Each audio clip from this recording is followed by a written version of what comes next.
안녕하세요. 패트릭입니다. 오늘은 챕터 49 신경계의 두 번째 파트 내용이 되겠는데요.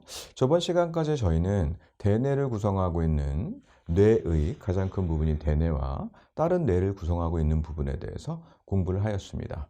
이번 시간에는 그 개략적인 내용을 바탕으로 하여서요. 각각의 뇌에 어떤 부분이 존재하고 어떠한 기능을 가지고 있는지에 대해서 조금 더 자세하게 배워보도록 하겠습니다. 첫 번째 보실 내용은 저희가 이제 sleep and arousal 이라고 하여서 각성이 되어지거나 또는 수면에 이르게 되는 그러한 주기를 조절하는 어떤 부위에 대해서 배울 거예요. 이 부위를 저희가 뭐라고 하느냐, 여기에 그림에 소개가 되어져 있지만 reticular formation 이라고 얘기를 합니다.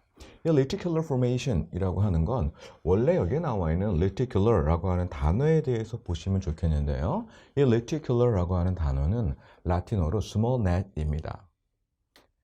작은 그물이에요. 그래서 이런 작은 그물과 같다라는 이름에서 망상체 조직이라고 얘기를 합니다. 저번 시간에 저희가 마지막으로 배웠던 게 무엇을 배웠었냐면 그렇습니다. brainstem 이라고 하는 뇌줄기에 대해서 공부를 하였고요. 이러한 뇌줄기라고 하는 건 위쪽부터 시작하겠습니다. 가장 위쪽에는 midbrain 이라고 하는 중뇌가 존재했고요. 그 밑으로는 pons가 있습니다. 그 밑으로는 medulla oblongata 라고 하는 연수가 존재하게 되죠. 이러한 부위 중에서 midbrain의 밑에부터 medulla oblongata의 윗부분 사이에 이렇게 그물처럼 되어진 조직을 갖다가 저희가 reticular formation, 망상체라고 이야기를 합니다.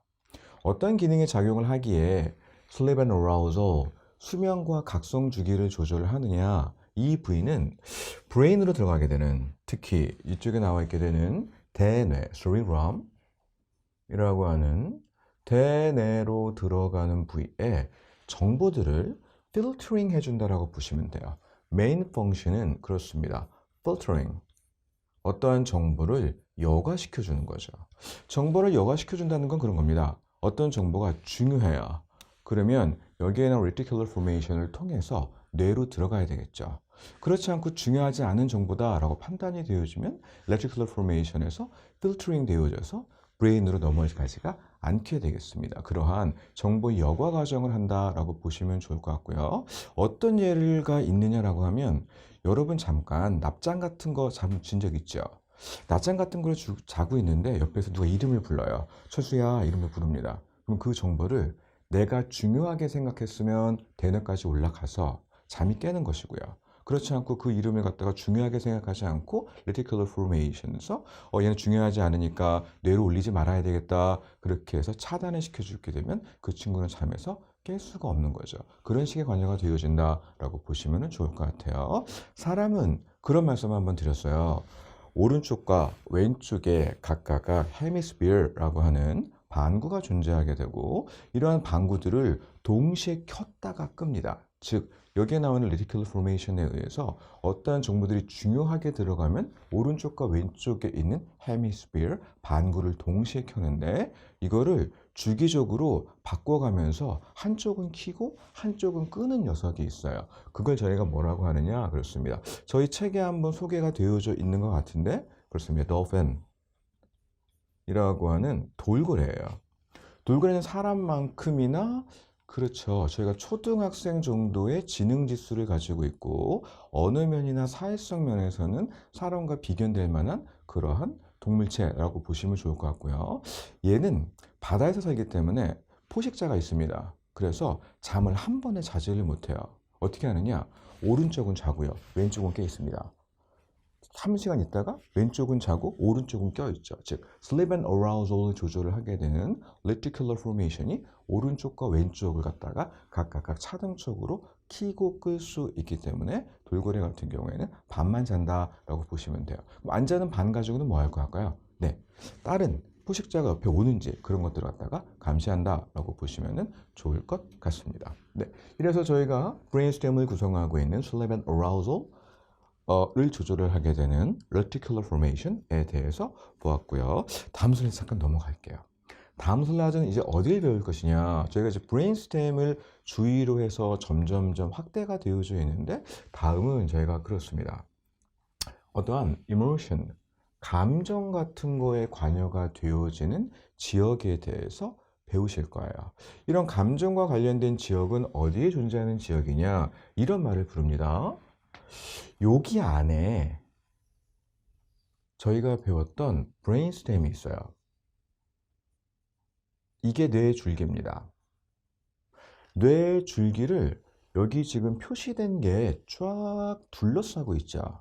이런 둘러싸고 있다 또는 변방에 있다 라고 하는 거를 저희가 그리스어로 이렇게 표현합니다. 림버스. 림버스라고 하는 건 뭐뭐를 둘러싸고 있는 변방을 얘기해요. 그리스어입니다. 이 그리스어에서 파생된 단어가 어떤 단어가 있냐면 그렇습니다. 림빅 시스템이라고 하죠. 그러면 뭔가를 둘러싸고 있는 border, 국경, 변경에 해당하는 지역을 구성하는 것이기 때문에 저희 나라 말로는 이 림빅 시스템을 변연계라고 합니다. 즉, 브레인스템을 주와 둘러싸고 있는 부분이다 라고 보시면 돼요. 이 부분이 저희의 감정과 관계가 되어지고 어떤 친구들이 얘들을 구성을 하는지 잠깐 보도록 하죠. 저희가 간내라고 불렀었던 다이안서폴론에 해당하는 thalamus, 그 다음에 hypothalamus가 이러한 림빅 시스템에 속하게 되고요. olfactory valve라고 해서 olfaction이라고 하면 저희가 냄새 맡는 거 후각이라고 합니다. 그래서 후각망울이라고 해서 정확하게 위치가 어디냐면 저희 코 바로 위에 있다 라고 보시면 좋을 것 같아요. 얘도 여기에는 림빅 시스템을 구성을 하죠. 밑에 쪽에 있는 곳이 두 곳이 있는데 히포캠퍼스와 암미그달러라고 하는 곳이 있고요. 히포캠퍼스는 해마입니다. 이에 해마라는 이름으로 불리우냐 하면 이 구조를 확대해서 거꾸로 뒤집어 볼게요. 얘가 해마죠. 여기에 있는 림빅 시스템을 구성을 하는 해마라고 하는 조직, 히포캠퍼스를 뒤집어 보게 되면 이 구조가 조금 비슷한가요? 여기 있는 걸 뒤집었다고 보시면 되겠습니다. 그래서 이런 해마와 상당히 유사한 구조를 가지고 있기 때문에 해부학적으로요. 이거를 히포캠퍼스라고 부르고요. 여기에 나오는 아미그달러라고 하는 조직은 원래 이름이 아몬드예요. 예, 저는 아몬드 참 좋아합니다. 아몬드 그 견과류 아몬드 있습니다. 모양이 아몬드와 굉장히 비슷하게 생겼다고 해서 아미그달러라고 이야기를 하고요. 이러한 두 부위가 해부학적인 모양에 따라서 이름이 붙여졌다라고 보시면 돼요. 기능을 하나씩 살펴보겠습니다. 탈러머스와 하이퍼탈러머스는 저번 시간에 잠깐 말씀을 드렸지만 이 탈러머스는 어떠한 정보들을 sorting, 즉 분류하는 기능을 하는 게 탈러머스고요. 우리 몸을 통해서 들어온 감각 정보들을 갖다가 너는 어디로 가야 돼, 뇌의 어느 부분으로 가야 돼 그런 것들을 분류시켜주는 작업을 하는 게 탈러머스 시상이라고 하고요. 여기에 나온 하이퍼탈러머스는 아주 중요한 기능을 많이 했었습니다. 저희가 배웠었던 엔도크린 시스템, 호르몬 계통, autonomous nervous system이라고 하는 자율신경계 같은 것들의 최고 조절 중추가 되어지는 게 하이포탈러머스였었죠. 여기에 나온 히포캠퍼스는 어떤 기능에 관여를 하느냐? 이 히포캠퍼스는 short memory라고 해서 단기간의 기억에 관여가 됩니다. 단기간의 기억이라고 하는 게 그런 거예요. 저랑 지금 수업을 하고 계신데 수업 잠깐 끄고 10분 정도 쉬는 시간에 제가 무슨 얘기를 했는지 되새김해 보시면 다 기억이 납니다. 왜요? 이 기억이 다 short memory에 해당하고요. 해마에 들어있기 때문에 그러해요. 저희가 공부하는 거는 간단한 겁니다. 좀 이따 저희가 뒤에 슬라이드 중에 다시 한번 설명을 드리겠지만 단기간의 기억으로 들어있었던 여러 가지 내용들을 갖다가 어디로 옮겨주는 거냐 그렇습니다. cerebrum 이라고 하는 대뇌의 cortex 라고 하는 피질로 옮겨주는 게 저희가 공부하는 거예요. 왜? 여기에 나와 있는 단기간의 기억이라고 하는 건 금방 사라질 수 있어요. 저희가 오늘 공부하시고 일주일 후에 다시 그 내용을 공부한다 라고 보면 시간이 무척이나 많이 들 것이고요. 제가 한 말 아마 거의 기억이 안 날 겁니다. 왜? 여기는 히포캠퍼스에 들어있던 단기간의 기억이 다 날아가는 거죠. 저희가 공부한다라고 하는 거는 방금 말씀드린 이런 거예요. 슈터 메모리로 있는 히포캠퍼스의 어떤 기억들을 갖다가 대뇌 피질로 옮긴다라고 보시면 되겠습니다. 이걸 저희가 뭐라고 해요? 공부한다, review, 복습한다라고 보시면 좋을 것 같아요. 이 과정은 뒤에 한번 다시 소개가 되겠습니다. 아미그달라라고 하는 아몬드 형태의 이런 부위는 어디에 관여되느냐? 그렇습니다. 얘는 감정에 관여되는 부분이에요. 그런데 유쾌한 감정은 아닙니다. sad emotion이라고 해서 슬픈 감정에 해당하는 부위, 즉 슬픈 감정을 담당하는 부위다라고 보시면 돼요. 슬픈 음악을 들었다, 그렇습니다. 이 아미그달라라고 하는 부분이 굉장히 발달이 되어지고 액티비티, 활성이 커지면서 슬픈 감정을 느끼게 된다라고 보시면 좋을 것 같아요. 이런 것들이 말씀드린 아주 중요한 브레인스템을 둘러싸고 있기 때문에 림빅 시스템이라고 부르게 됩니다. 감정이나 기억이나 우리 몸의 항상성을 조절한다거나 하는 것들에 관여되는 부분이라고 할 수 있겠습니다. 다음 슬라이드 넘어가겠습니다. 다음 슬라이드는 이제 다시 우리 몸을 구성을 하는 가장 큰 뇌가 되어지게 되는 대뇌의 피질 부분, 즉 겉에 어떤 것들이 있는지 볼게요. 그래서 cerebral cortex라고 하는 대뇌의 피질이 어떠한 지역들이나 아니면 어떤 에리어를 가지고 있는지를 갖다가 공부를 하도록 하겠습니다. 우리의 뇌는 네 가지의 로브로 되어져 있습니다. 그래서 우리의 뇌는 four lobes. 로브이라고 하는 게 나뭇가지처럼 되어 있다고 그래서 로브이라고 얘기를 하고요. 그 다음에 두 개의 에리어로 되어 있습니다. 그래서 이 부분이 상당히 중요한 기능을 하기 때문에 four lobe과 two area로 나누게 되고요. 네 개의 lobe, 옆이라고 하는 건 그렇습니다. 가장 앞쪽에 있는 거 frontal lobe, 전두엽이라고 하고요. 앞에 있는 겁니다. 대뇌의 껍질 부분에 중간에 있는 부분을 parietal이라고 하여서 두정엽, 즉 머리의 정수리 부분에 해당한다 라고 보시면 좋을 것 같아요.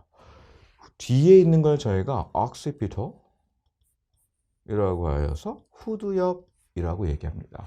뇌의 뒤에 있는 부분이에요. 그리고 양쪽에 측면 쪽에는 뭐가 있느냐? 맞습니다. temporal lobe이라고 하여서 측두엽이 양쪽에 있다 라고 보시면 될 것 같습니다. 이런 대뇌에 있는 부분이 각각 특정한 기능들을 담당을 하기 때문에 이러한 기능들에 집중하면서 뇌에 있는 부분을 보도록 하죠.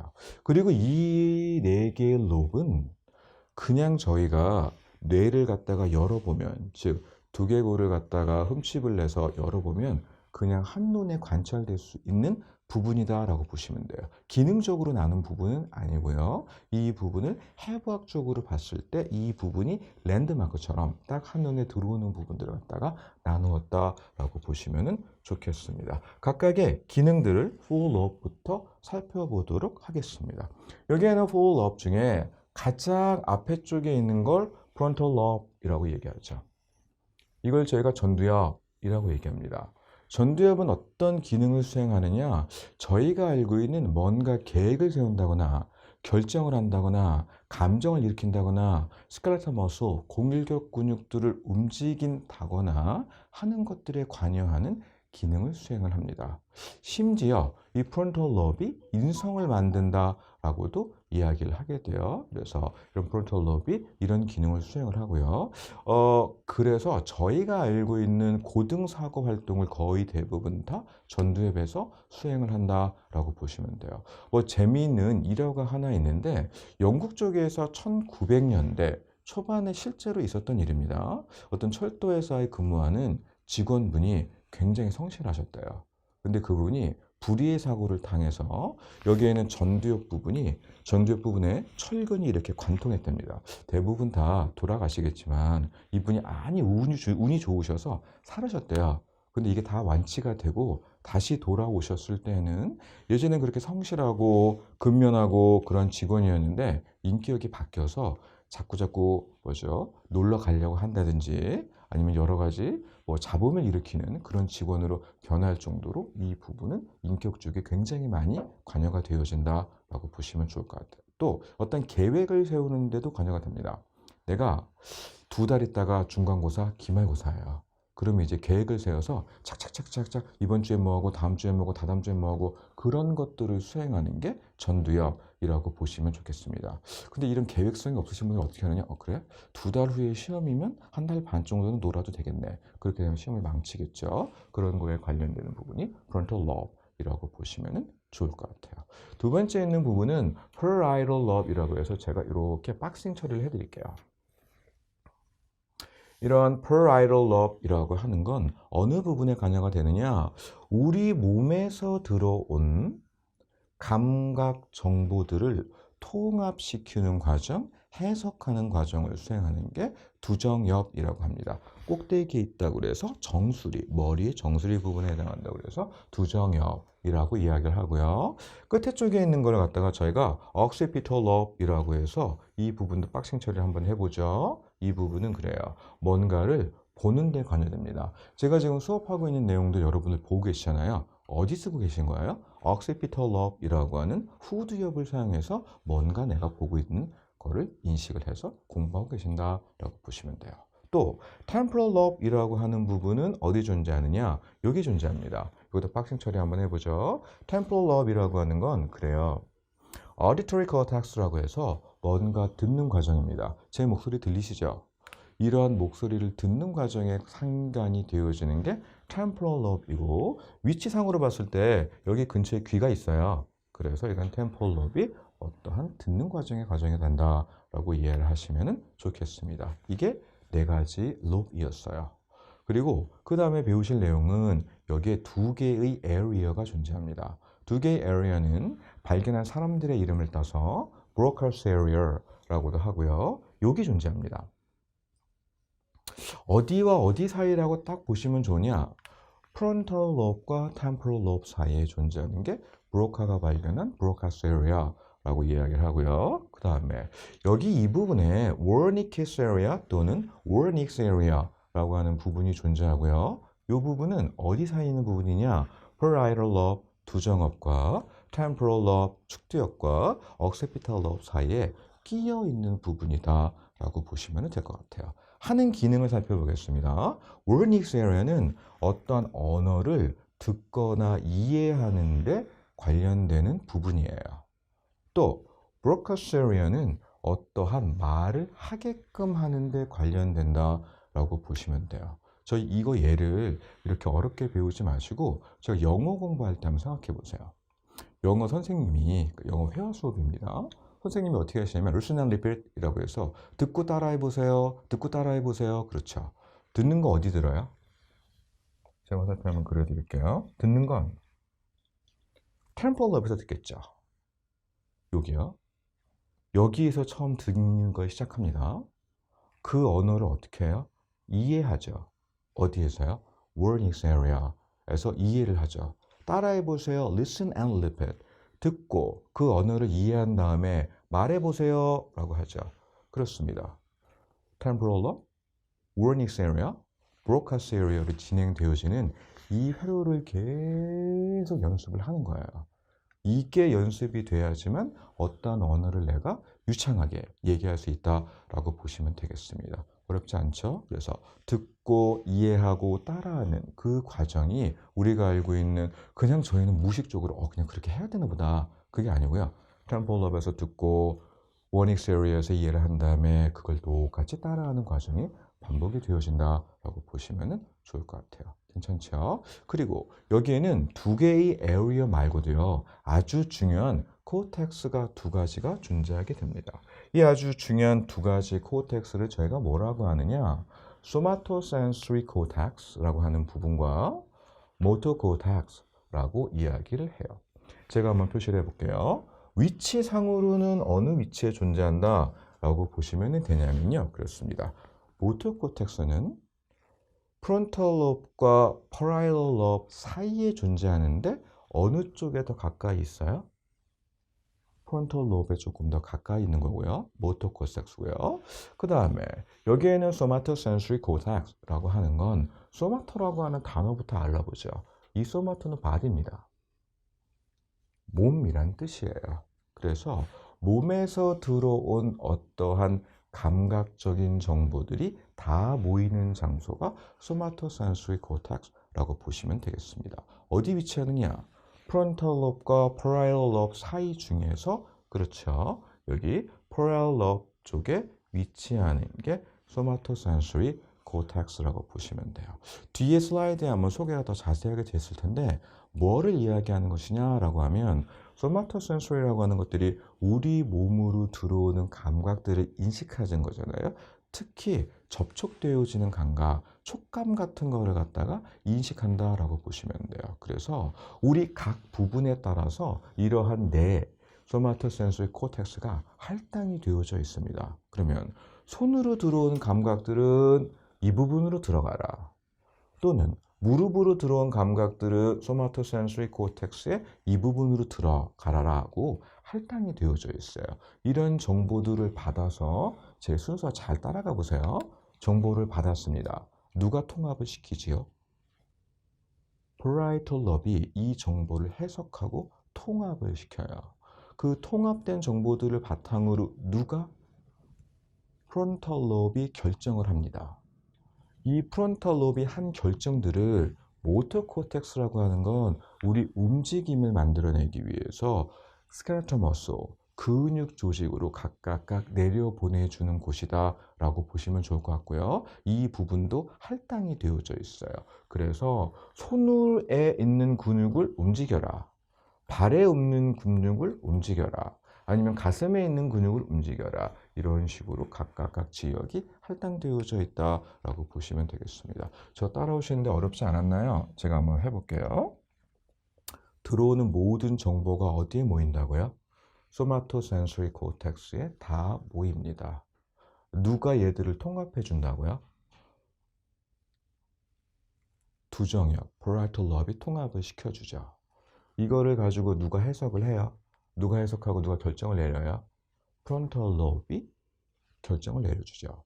그 결정을 어디를 통해서 내려보내요?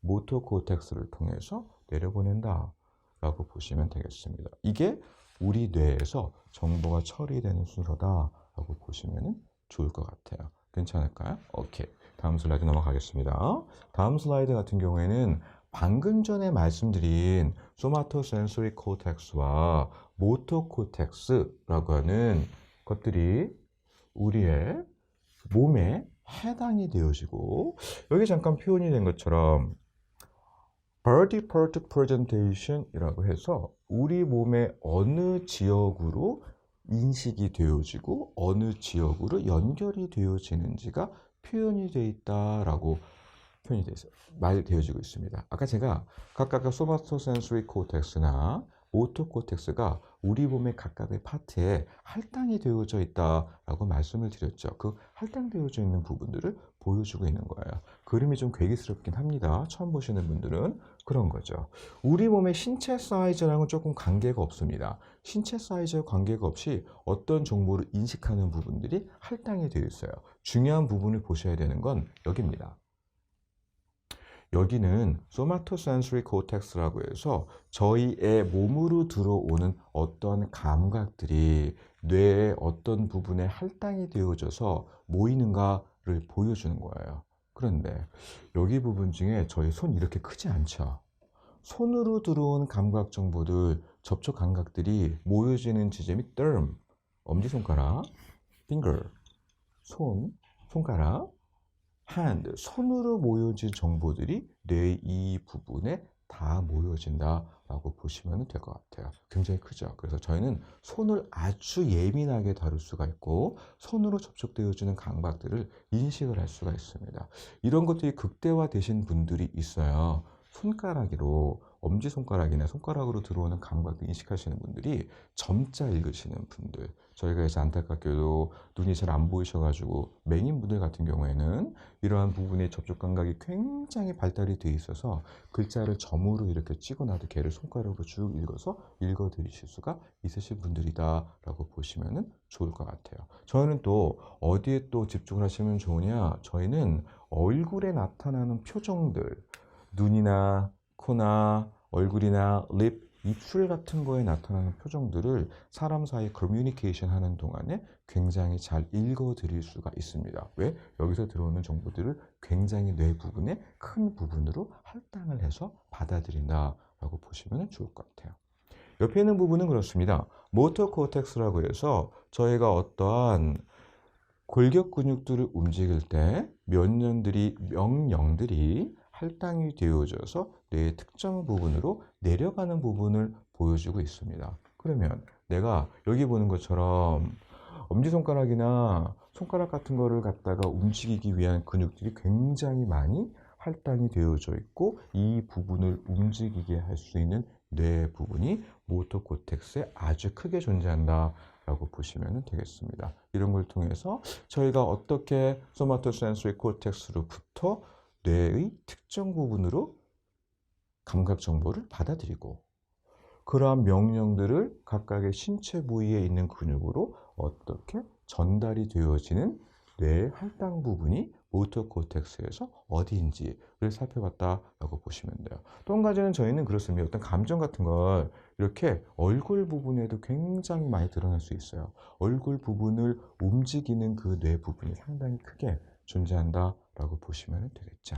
괜찮을까요? 오케이, 좋습니다. 다음 슬라이드 넘어가도록 하겠습니다.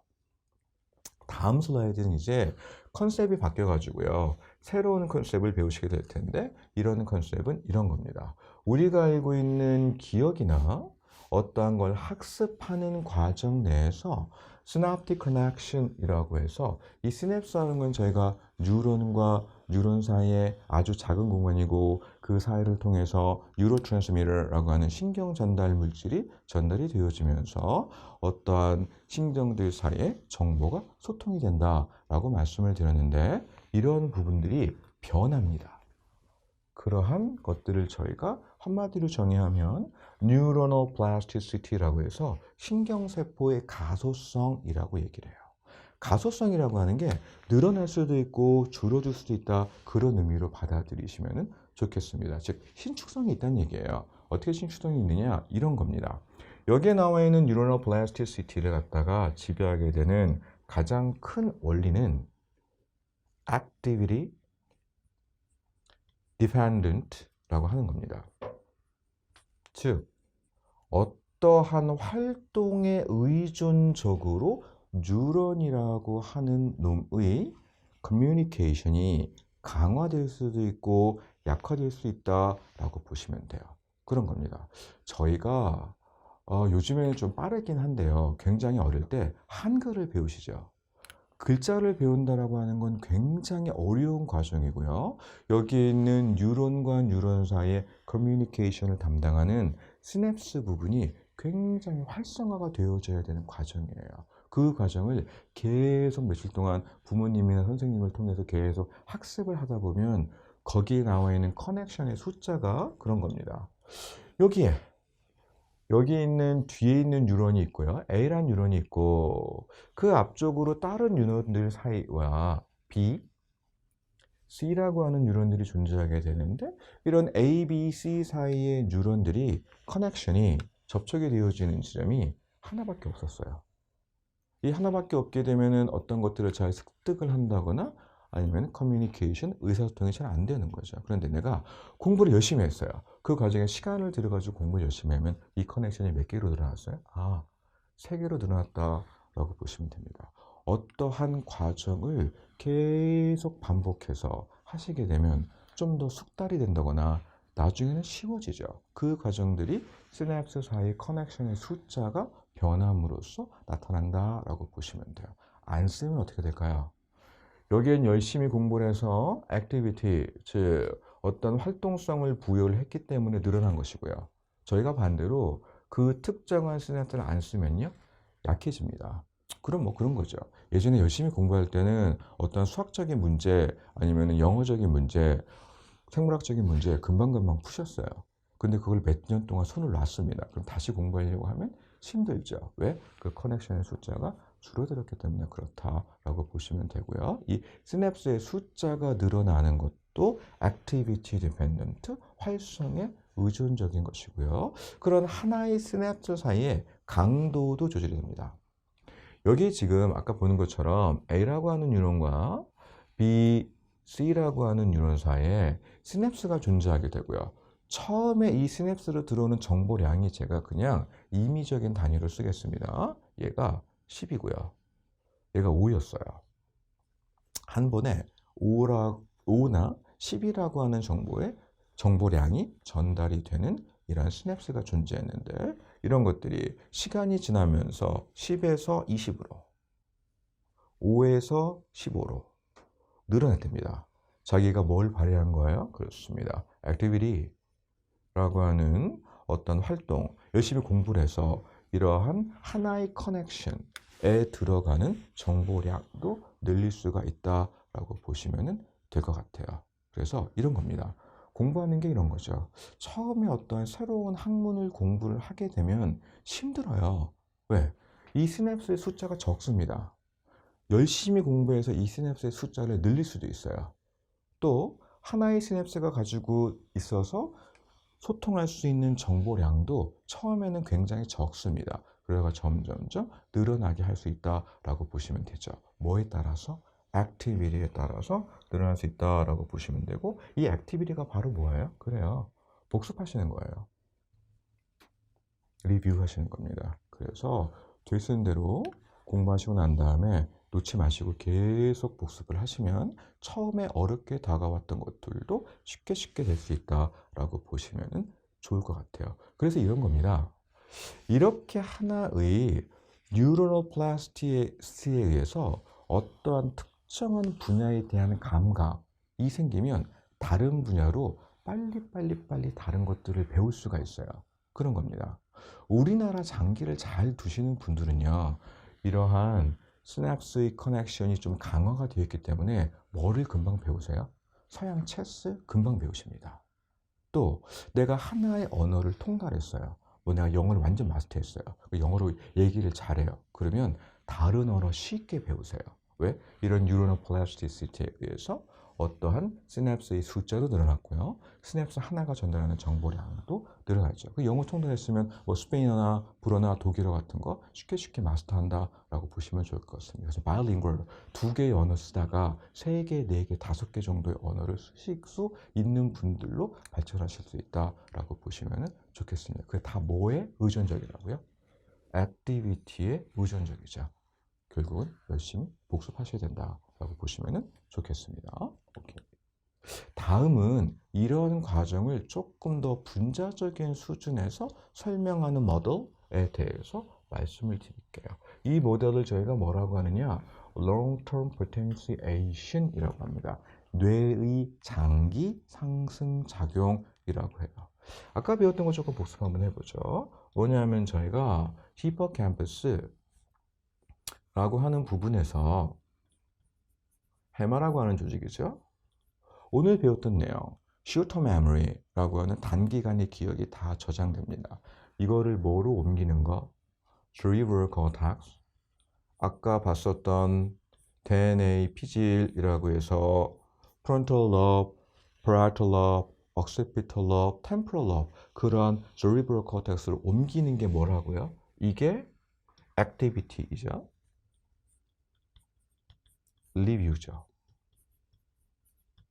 이거를 분자적으로 어떻게 가능하게 되어지는지 한 모델이 설명이 되는 거예요. 뇌에서는 여러 가지 뉴로트랜스미터가 많이 쓰입니다만 주로 어떠한 뉴로트랜스미터가 쓰이냐? 글루타메이트라고 하는 뉴로트랜스미터가 주로 쓰이게 돼요. 이런 글루타메이트의 뉴로트랜스미터가 앞쪽에 있는 프리시냅틱 뉴런에서 분비가 되어져서 뒤쪽에 있는 포스트 시냅틱 뉴런, 시냅스 후 뉴런으로 전달이 되어지는데 그 리셉터라고 하는 수용체가 존재하고요. 그 메인 수용체는 NMDA receptor라고 얘기합니다. 약자인데요. 이런 약자들이 나중에 이제 조금 더 전공으로 들어가시면 친숙해지셔야 돼요. 그런 의미에서 제가 설명을 드리겠습니다. N, methyl, D, aspartic acid receptor. 이게 NMDA receptor예요. 어떻게 약자를 딴 것이냐? 그렇습니다. N, methyl, D, aspartic acid receptor, NMDA receptor라고 하는 것들이 글루타메이트의 메인 리셉터예요. 그런데 이 부분을 제가 난생 처음 썼대요. 또는 영어를 처음 배웠대요. 바이올로지를 처음 배웠대요. 그러면 이 리셉터가 누구에 의해서 막혀 있느냐? 맞습니다. 매그니슘이라고 하는 것들에 의해서 막혀 있어요. 이거를 떼내는 게 내가 뭔가 개념을 이해했다라고 보시면 좋겠습니다. 공부를 열심히 했어요. 또는 정독을 해가지고 내가 전심 집중해서 어떤 개념을 저와 함께 공부를 하셨어요. 그럼 누가 떨어지느냐? 매그니슘이 떨어져 나갑니다. 안녕 하고 떨어져 나가죠. 그럼 이제 뭐가 돼요? 어떤 개념이 이해가 되기 시작하는 거예요.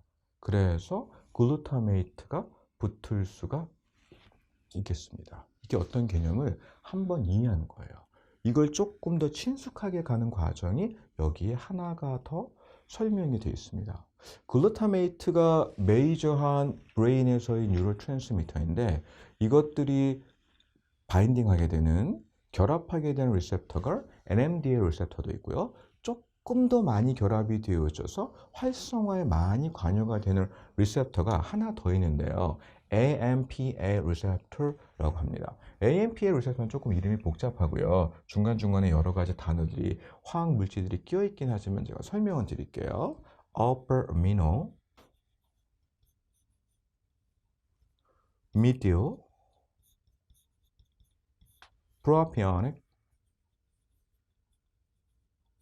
acid receptor라고 합니다. 중간에 아주 많은 다른 펑셔널 그룹들이 들어가 있는데 얘는 메이저로 아미노, 미틸, 프로피오닉 애시드 리셉터를 따서 AMPA 리셉터라고 보시면 될 것 같아요. 아마 여러분들이 이런 일반생물학을 처음 공부하시는 분들은 이런 약자들을 다 쓰실 필요는 없는데 나중에 이제 전공으로 3, 4학년이나 올라가시면 이런 것들을 쭉 보시는 게 아마 나중을 위해서 조금 더 좋으실 겁니다. 그래서 이런 과정들이 수행이 되어지면 여기에 나오는 AMPA 리셉터는 훨씬 더 어떤 글루타메이트에 의해서 잘 조절이 되어지게 되는 활성이 높은 그런 리셉터라고 보시면 좋고요. 여기를 통해서 아주 많은 아연들, 이온들이 흘러 들어가게 되면서 이제 long-term potentiation이라고 하는 장기간의 상승작용이 완료가 되어진다라고 보시면 될 것 같아요. 여기까지 되면 이제 뭐가 되느냐? 여기가 열심히 노력해서 이제 어떤 개념을 이해한 거거든요. 여기에 나와서 NMDA 리셉터가 활성화가 되어져서 AMPA 리셉터가 딱 접촉이 되어지면 너는 어느 분야에 굉장히 괄목할 만한 성장을 이뤘다. 네가 전문가다. 어느 분야에. 그런 것들이 되어지면 AMPA 리셉터가 많이 존재한다. 라고 보시면 좋을 것 같아요. 괜찮죠? 오케이, 좋습니다. 이제 저희는 두 강좌에 따라서 두 강좌에 의해서 챕터 49의 개념들을 쭉 배워봤어요. 이런 49의 개념들이 두 강좌로 진행이 되어서 각각 어떤 개념들을 보게 됐는지 잠깐만 summary 한번 해보자. 처음에 뭐를 배우셨느냐? 그렇습니다. 우리 몸에 존재하게 되는 nervous system이라고 하는 신경계라고 하는 것들이 어떤 신경세포, 뉴런과 그거를 지지하는 글라이어 셀, 서포팅 셀이라고 하죠. 이걸 저희가 글라이어 셀이라고 배웠고요. 얘들이 어떤 신경을 지지해주는, 살아갈 수 있도록 도와주게 되는 세포다라고 하는 것을 공부를 하였습니다. 이 과정에서 저희는 어떤 것들을 배웠느냐 아마 기억이 나실 거예요. Central Nervous System이라고 하는 중추신경계도 배우셨고요. 또 Peripheral Nervous System이라고 하는 말초신경들도 공부하셨습니다. 특히 이 말초신경계가 제가 외우는 방법 하나 알려드렸는데 12월 31일 즉 12쌍의 cranial nerves, 뇌신경과 31쌍의 spinal nerves, 척수신경으로 구성되어 있다고 하는 거 제가 말씀을 드렸던 것 같고요. 두 번째로 배웠었던 내용은 뭘 배우셨느냐? 그렇습니다.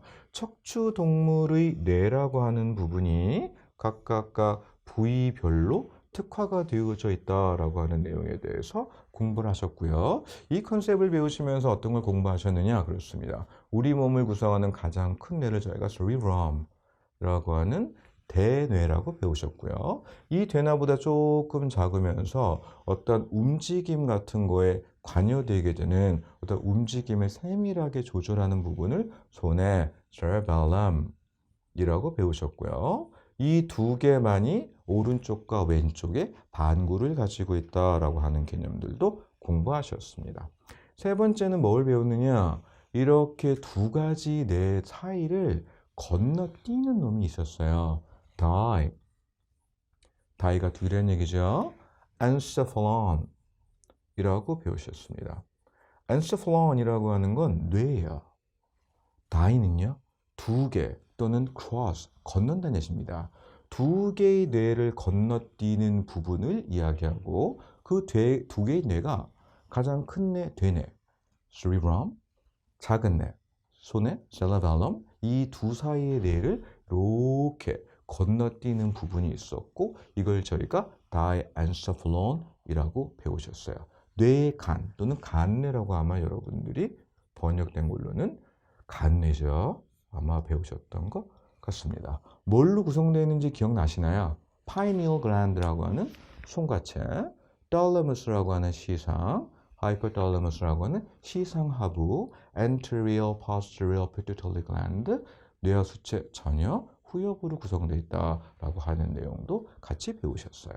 그리고 저희가 이제 네 번째로 배웠던 내용은 뭘 배우셨느냐? 그래요. cerebrum, 대뇌와 몸에 있는 나머지 부분들을 이어주게 되는 brainstem이라고 하는 뇌줄기에 대해서도 배우셨습니다. 뇌줄기라고 하는 부분은 midbrain, 중뇌, pons, 뇌교, medulla oblongata, 연수로 구성이 되어져 있고 우리 몸의 생명활동과 직결되는 기능들을 수행을 하기 때문에 이 부분이 닫히면 저희가 뭐라고 해요? 그렇습니다. 뇌사 상태, brain death가 왔다라고 하는 것도 같이 배우셨어요. 이런 브레인스템을 갖다가 쭉 둘러싸고 있는 지점이 있었습니다. 그걸 저희가 뭐라고 하냐면 limbic system, 변연계라고 하였어요.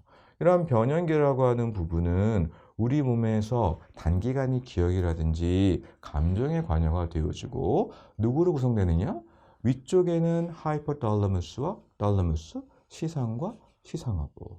그 옆에 쪽에는 밑에 쪽에는요, 아미그달라라고 하는 부분과 히포캠퍼스라고 하는 해마로 구성되고요. 앞에 쪽에는 olfactory valve라고 하는 후각망울로 구성된다라고 하는 것도 같이 공부하셨습니다. 다 기억이 나시죠? 그 다음에 이런 cerebral cortex라고 하는 부분은 우리 몸에서 voluntarily, 즉 의식적인 운동, 수의적인 운동을 조절한다거나 cognitive thinking, 즉 인지적인 활동을 조절한다라고 하는 부분도 같이 배우셨고요. 이런 cerebral cortex가 그래서 몇 가지의 lobe요?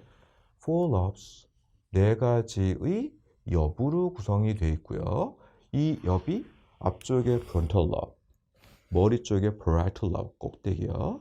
뒤쪽에 occipital lobe, 옆쪽에 temporal lobe, 즉 전두엽, 두정엽, 후두엽, 측두엽으로 되어져 있다라고 하는 것도 배우셨고요. 이 지점에 두 개의 아주 독특한 area라고 하는 지역이 있다라고 하는 것도 배웠습니다. 어떤 말을 하게끔 만드는 브로카스 area, 어떤 말을 들어서 이해할 수 있게, 언어를 이해할 수 있게 하는 워닉스 area, 그 두 가지가 있다라고 하는 것도 배우셨고요. 그리고 어떤 감각 정보를 인식을 하거나 또는 어떠한 스켈레탈 머슬들이 특정하게 움직일 때 관여가 되는 두 가지의 콜텍스도 배우셨어요. 그래서 소마토, sensory 코텍스와 모터 코텍스라고 하는 부분도 배우셨습니다. 그 다음 컨셉으로는 뭘 배우셨느냐 그랬어요. 우리가 어떤 시냅틱 커넥션, 시냅스를 통해서 뉴런들이 커뮤니케이션, 의사소통을 담당을 하게 되는데 이런 커뮤니케이션에 관계되는 이 시냅틱 커넥션이라고 하는 건 그 숫자가 늘어날 수도 있고요. 또는 그 하나의 강도가 약해지거나 세질 수도 있겠습니다. 그런 것들이 뭐라고요? 액티비티에 의존하는 방식으로 진행이 되어지고 이런 걸 갖다가 저희가 뉴런의 가소성이라고 해서 뉴러널 플라스티시티라고 배우셨습니다. 여기 있는 내용들 쭉 제가 키term 주요한 용어들을 정리를 해드렸으니까 복습하실 때 활용하시면 좋을 것 같습니다. 저희는 이 49챕터에서 우리 몸을 구성하는 nervous system을 보았고요. 이런 nervous system을 공부하면서 저희가 왜 공부를 해야 되는지를 잠깐 봤었어요. 지금 저희가 공부하시면서 히포캠퍼스에 들어있게 되는 어떠한 정보들을 공부를 하셨으면 이걸 빨리 리뷰하셔가지고요. cerebral cortex에서로 옮겨 넣어서 아주 유익한 학습 활동이 되시기를 바라면서 이번 강의를 마치도록 하겠습니다. 들어주셔서 감사합니다. 패트릭이었습니다.